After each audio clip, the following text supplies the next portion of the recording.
بسم اللہ الرحمن الرحیم۔ السلام علیکم، میں شجی اللہ فراست۔ آپ دیکھ رہے ہیں نیشنل اور انٹرنیشنل نیوز پر مشتمل 4 ٹی وی کا خصوصی خبرنامہ دنیا بھر سے، یعنی خبریں آپ کی نظر سے۔ سب سے پہلے ہیڈ لائنز۔ پرائڈ انڈیا آپ کے لیے لائے ہیں ہائیڈرا، ایف ٹی ایل اور بفر زون سے پاک پلاٹس اسپاٹ رجسٹریشن کے ساتھ۔ آرکڈ ریزیڈنسی کی شاندار کامیابی کے بعد لائے ہیں آپ کے لیے آرکڈ ریزیڈنسی فیز 2 بالاپور میں فلی ڈیولپڈ گیٹڈ کمیونٹی سے جڑا وینچر، جس میں چلڈرنس پارک، لینڈسکیپ گارڈن اور مسجد جیسی بے شمار امینٹیز کے ساتھ اوپن پلاٹس دستیاب ہیں۔ سنتوش نگر سے صرف 10 منٹ کے فاصلے پر orchid residency phase 2 where life comes alive. Tome International School, Cambridge IGCSE curriculum for nursery to grade 9. Highly qualified and dedicated teachers who intensively work on your child's better future. At Tome International School, academic subjects and extracurricular activities complements each other to develop socially skilled and handling students. Secure CCTV surveillance in all over campus. Safe transport facility available. Free admissions for first 50 students. Tome International School, learning today, leading tomorrow. Shali Banda, Khilwat Road, Hyderabad.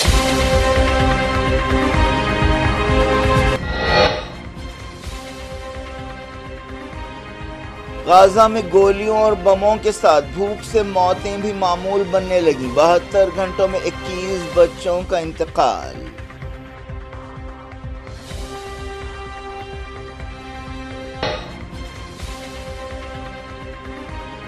اسرائیلی بربریت میں 43 فلسطینی جاں بحق، مدد حاصل کرنے والوں کو پھر نشانہ بنایا گیا۔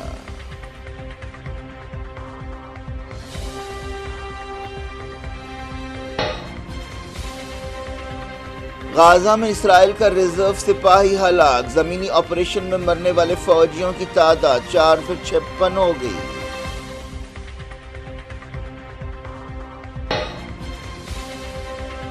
حوثیوں کے حملے سے بین گورین ایئرپورٹ پر آپریشنز ٹھپ، دوسرے ٹھکانوں کو بھی نشانہ بنایا گیا۔ غازہ جارحیت روکنے تک حملے کرتے رہنے کا اعلان۔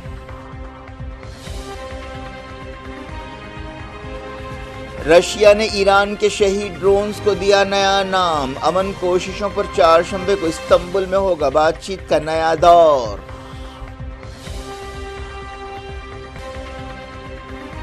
مانسون سیشن کا دوسرا دن ہنگاموں کی نظر، آپریشن سندور اور بہار ایس آئی آر پر بحث کے لیے اپوزیشن کا مطالبہ، لوک سبھا سے واک آؤٹ۔ الیکشن کمیشن نے سپریم کورٹ میں بہار ایس آئی آر کا کیا بچاؤ، کہا آدھار، ووٹر آئی ڈی اور راشن کارڈ صرف آئیڈینٹیفیکیشن کے لیے ہے۔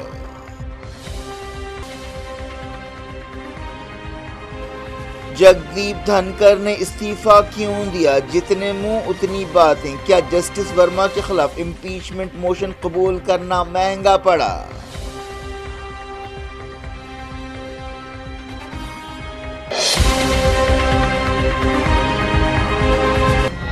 ہیڈ لائنز آپ نے دیکھی، اب خبروں کی تفصیل۔ سب سے پہلے بات غازہ کی۔ فلسطین کے غازہ میں اب گولیوں اور بموں کے ساتھ بھوک سے بھی موتیں معمول بنتی جا رہی ہیں۔ ایک رپورٹ میں کہا گیا کہ پچھلے 72 گھنٹوں میں غازہ کی شفا ہاسپٹل میں 21 بچوں کی موت بھوک اور غذا کی کمی کی وجہ سے ہوئی۔ شفا ہاسپٹل کے ڈائریکٹر ڈاکٹر محمد ابو سلیمہ نے بتایا کہ غازہ کے 9 لاکھ بچوں کو بھوک کے مسئلے کا سامنا ہے۔ یونائیٹڈ نیشنز کے چیف اینٹونیو گوٹریز نے کہا ہے کہ غازہ میں آخری لائف لائنز بھی ختم ہو رہی ہیں۔ غازہ کی وزارت صحت نے بتایا کہ ساحلی پٹی میں پچھلے 24 گھنٹوں میں کم سے کم 15 لوگوں کی موت غذا کی کمی اور بھوک سے ہوئی ہے، ان میں 4 بچے شامل ہیں۔ اس دوران اسرائیلی فوج نے غازہ کے الگ الگ مقامات پر منگل کی صبح حملے کرتے ہوئے کم سے کم 43 فلسطینیوں کو شہید کر دیا۔ ان میں 10 ایسے فلسطینی بھی شامل ہیں جو مدد حاصل کرنے کے لیے جمع ہوئے تھے۔ اسرائیلی فوج کی دیر البلح میں کارروائیاں جاری ہیں۔ اسرائیلی فوج پہلی مرتبہ دیر البلح میں فوجی گاڑیوں کے ساتھ داخل ہوئی ہے اور ایک آپریشن کر رہی ہے۔ اسرائیلی فوج کو ایئر کور بھی حاصل ہے۔ برطانیہ کے وزیر خارجہ ڈیوڈ لامی نے غازہ کی صورتحال پر فکر مندی کا اظہار کیا ہے۔ پیر کو برطانیہ اور 27 دوسرے ملکوں نے غازہ میں مدد حاصل کرنے والوں کی وحشتناک ہلاکتوں کی مذمت کی۔ اسرائیلی حملوں کے 655 دن پورے ہو گئے ہیں. تازہ حملوں میں توپخانے اور ہوائی حملوں کا استعمال کیا گیا. روزانہ 50 سے 100 ہلاکتیں غازہ میں معمول بن چکی ہے اور دنیا 22 مہینوں بعد بھی اسرائیل کو بربریت سے روکنے میں ناکام رہی ہے. اسرائیل نے تازہ حملوں میں دیر البلح، غازہ سٹی، خان یونس، بیت حانون اور دوسرے مقامات کو نشانہ بنایا. اسرائیلی فوج نے مغربی کنارے میں 40 فلسطینیوں کو گرفتار کیا. کئی مقامات پر لوٹ مار بھی کی گئی. یہ دھاوے جنین، الخلیل، زتارا، رام اللہ، بتونیا اور کفرنیما ٹاؤنز میں کیے گئے. ترکی اور ایران نے غازہ میں اسرائیلی جرائم کو روکنے کی ضرورت پر زور دیا ہے. دونوں ملکوں کے فارن منسٹرز نے اسرائیلی حملوں میں شدت کے بیچ ٹیلی فون پر بات چیت کی. انہوں نے خاص طور پر غازہ میں انسانی مدد کے بارے میں بات کی. ایرانی وزیر خارجہ عباس ارغچی نے اسرائیلی جرائم اور نسل کشی، خاص طور پر فلسطینیوں کو کھانے پینے سے محروم رکھنے کی مذمت کی اور اسے جنگی جرم قرار دیا. ترک وزیر خارجہ حقان فیدان نے، جو OIC کی صدارت رکھتے ہیں، اسرائیلی جارحیت کی مذمت کی. انہوں نے سیریا میں بھی اسرائیلی کارروائیوں کی مذمت کی. انہوں نے اس بات پر زور دیا کہ تمام مسلم ملک تال میل کے ساتھ کام کرتے ہوئے ان مجرمانہ کارروائیوں کو روکے. اسرائیل نے غازہ اور سیریا میں اپنی حالیہ کارروائیوں کے ذریعے امریکی صدر ڈونلڈ ٹرمپ کو بھی حیران کر دیا ہے. وائٹ ہاؤس نے یہ بات بتائی. پچھلے جمعرات کو اسرائیلی فوج نے غازہ میں ایک کیتھولک چرچ پر حملہ کیا تھا. اس حملے کے بعد صدر ڈونلڈ ٹرمپ نے وزیر اعظم بنجامن نیتنیاہو سے ٹیلی فون پر بات چیت کی تھی اور ناراضگی کا اظہار کیا تھا. اس کے بعد ٹرمپ اس وقت بھی حیران رہ گئے جب اسرائیلی فوج نے پچھلے ہفتے سیریا کی دارالحکومت دمشق میں وزارت دفاع کے ہیڈ کوارٹر پر حملہ کیا.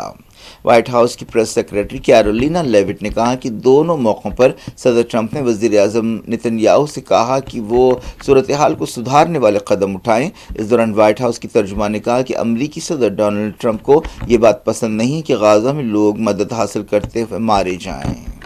غازہ میں تازہ لڑائی کے دوران اسرائیل کا ایک ریزرو سپاہی مارا گیا. اسرائیلی فوج نے اس ہلاکت کی تصدیق کی ہے. یہ واقعہ دیر البلح کے قریب پیش آیا. مارے گئے اسرائیلی سپاہی کی پہچان 5ویں بریگیڈ کے ایک ریزرو سپاہی کی حیثیت سے کی گئی جس کی عمر 36 سال بتائی گئی ہے. اس دوران رفح میں آپریشن کے دوران ایک دھماکے سے اس کی موت ہوئی.